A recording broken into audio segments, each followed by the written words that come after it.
อมดอกจิกคิดฮอดความหลังกินหอมดอกหังอายยังบ่เคยลืมไหลจากน้องมานานทุกวันสุดที่มองไม่ยินเสียงน้องคำควรคราวใดซึ่งใจสุดเหลือขนาเห็นเข้าสุกเหลืองต่อเฟืองเหี่ยวแห้งเดือนห้าหน้าแล้งน้ำแห้งจากทินดินนาดังเข้าคอยฝนคนจนคอยแฟนดังว่าบ่ได้ลืมน้ำคำสัญญาทั้งที่ผ่านมา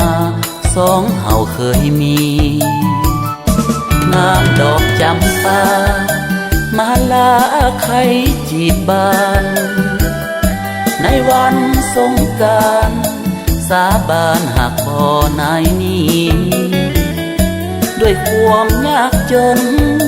หน้ามนต์ไอแสนเต็มทีเข้าของเงินทองบ่มี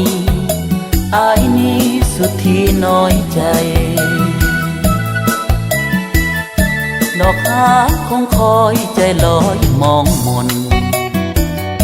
นึกสงสารตนยามจนขาดคนเห็นใจจงให้เวลาอายหาเงินทองของใส่คิดถึงสู้ผู้เป็นดวงใจแล้วอายจะไปสู่ขอแต่งงาน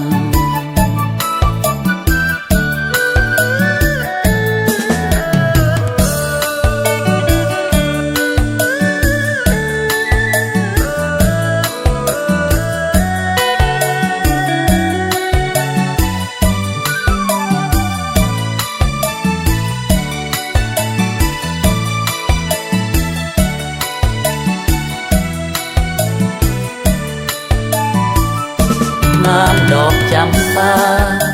มาลาไข่จีบบานในวันสงกรานต์สาบานหากบ่นายนี้ด้วยความยากจนหน้ามนต์ไอแสนเต็มทีเข้าของเงินทองบ่มีอายนี้สุดที่น้อยใจ